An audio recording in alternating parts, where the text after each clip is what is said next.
Hey everyone, welcome back. Hope you're having a fantastic day so far. So a $4,555 monthly Social Security benefit. Only around 6% of Americans are able to achieve that much. But in today's video, we're going to be going over exactly what would need to be done to get that high of a benefit. Plus, according to one website, we're going to be going over the worst change that's going to be happening to Social Security beneficiaries or perhaps Americans next year in 2024 with the Social Security program, and perhaps, well, why I would actually disagree with this notion. But before we go ahead and dive into the main content of today's video, if you wouldn't mind helping me out real quickly by just giving this video a like, that just helps out with the good old YouTube algorithm, and also consider subscribing to my channel if you have not already. Also, if you would like to receive 20 free stocks, with each stock being worth at least $3, that's going to be $60 in free stocks. Or you can sell those stocks and transfer that money back to your bank account. I will be leaving a link below with Webull. All you have to do is open an account with Webull by the end of this month and then deposit at least 1 penny. At that point, once again, you are going to be receiving those free stocks. Once you go to sell them, then you can transfer that $60 or more right back to your bank account. Okay, so we're diving right into the main content of today's video. We're going to be starting out with a new poll from the Wall Street Journal, and that hypothetical, but more than likely what's going to end up happening in the 2024 rematch with the former president and Donald Trump facing off with the current president and Joe Biden. So we're going to be looking at some new polled numbers here from the Wall Street Journal and according to The Hill. So President Biden's approval rating has hit a new low as he also trials his top Republican challenger, former President Trump, in a hypothetical head-to-head matchup ahead of the 2024 presidential election, according to a new Wall Street Journal poll. The poll, published on Saturday, found that 37% of respondents approve of the job Biden is doing as president, while 61% of respondents think otherwise. Now, 37% of an approval rating, that is absolutely terrible. If you're doing a job at work and only 37% of the people in your workplace are approving of the job that you're doing, that's awful. I mean, I can't think of worse polling numbers than that. And for him to even want to run again is quite questionable, to be honest. Not even 50% of Americans think that not even half of Americans think that he's doing a good job. And keep in mind, this is the guy who won the election. So people who are voting for him, who voted for him, don't even think that he's doing a good job as president. They're obviously regretting their decision.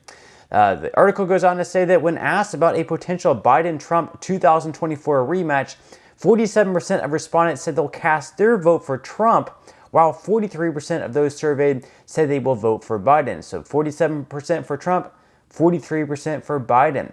37% of respondents said they would vote for Trump if the 2024 election were held today, while 31% of those surveyed said they would vote for Biden, according to the poll. So once again, Trump wins 37% to 31%. 49% of respondents said that Trump implemented policies have helped them personally, while 37% of those surveyed said Trump implemented policies have hurt them personally. So 49% of people say that Trump actually helped them personally, while 37% are saying that Biden helped them personally.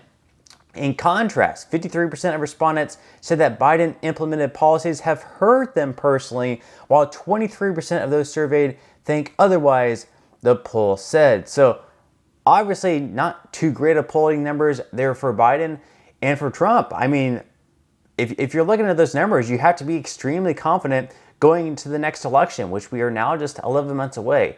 Really, it's Trump's race to lose at this point. If Trump just pretty much says nothing at this point, he's going to be fine. It's going to take a massive mess up for Trump, or for Biden to do something absolutely spectacular for Biden to overtake Trump, just looking at those poll numbers and other poll numbers out there.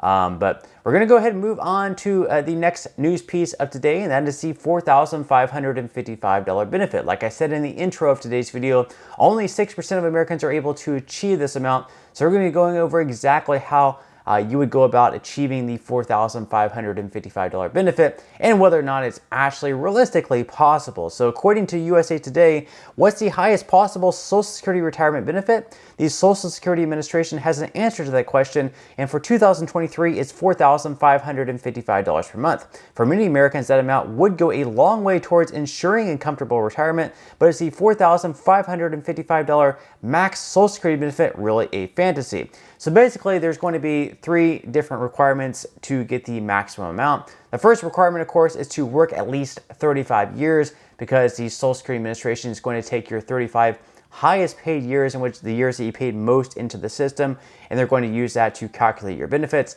The second requirement is that you would have to wait all the way until the age of 70. So this year you can take them as early as the age of 62. If you take them early, you're going to be receiving a reduced benefit, or you can take them at your full retirement age, which is going to be either 66, 67, or somewhere in between. But in this case, you would have to wait all the way until the age of 70. That's when you're going to receive your max benefit, which is going to be right around 24% higher than if you just waited until the age of 66 or 67. And then finally, perhaps the hardest requirement out of all of these is that you would have to earn the maximum amount each and every year of those 35 years to receive the benefit. So the maximum amount is the point in which you earn so much income that anything above that amount, you would no longer have to pay the Social Security payroll tax. So those amounts you can see all the way back in 1973, the maximum amount was $10,800.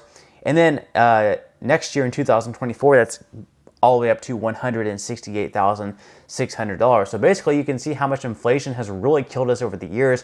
That $10,800 back in 1973 is going to pay for the exact same goods and services as $168,600 is next year. So that's pretty crazy. It really goes to show the value of the dollar. The government is not keeping the value of the dollar, that inflation is just killing us each and every year.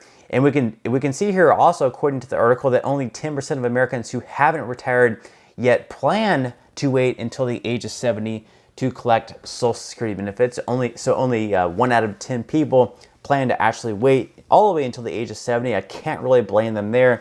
And the SSA estimates that nearly 20% of current and future Social Security beneficiaries will earn more than the taxable maximum in at least 1 year.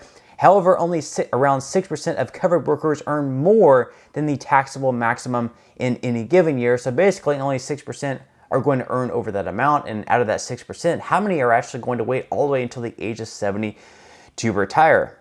So that's kind of begs the question there. If someone's earning so much income, they're probably not going to continue working, or maybe they will continue working until they're at least 70. And perhaps a lot of those people don't really even need those benefits anyways if they have so much money. Likely they have probably some other retirement accounts, savings, investments, things like that. They're probably not completely relying on that Social Security benefit. That kind of leads us into our next segment for today, and that is according to the Motley Fool. They're going to be going over what they believe is actually the worst change for Social Security or Americans in the Social Security program for next year in 2024. So according to the Motley Fool, hurting the most but not affecting many. They go on to say that, however, there is one notable Social Security change on the way that will hurt the most. The silver lining, though, is that it won't affect many Americans. So they pretty much go on to say here, as you can read, that in 2024, the payroll tax cap will increase to $168,600, which is a 5.2% jump. And that is basically the number that you have to pay into the Social Security payroll tax out of the income that you're earning. So if you're an employee or you're self-employed, you either pay 6.2 to 12.4% on those earnings that then goes into the Social Security Trust Fund, and then from the Social Security Trust Fund they pay it out to those working. And so basically, I mean, if you earn $40,000 per year, you're going to be paying the 6.2 to 12.4% tax on the entirety of that income.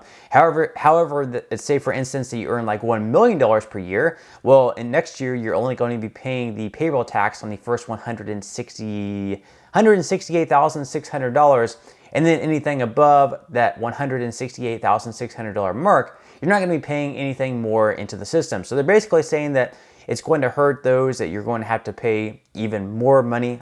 I guess those who make a lot of money, those who make over $168,600 are going to have to pay more because of that jump from where it was this year at $160,200. They say that you're going to be paying another $1,042 if you are self-employed, and I guess if you're an employee, it's going to be another $521. So they're sort of making the case there that this is going to be the worst change, that the amount that you had to pay into the trust fund is actually the worst thing.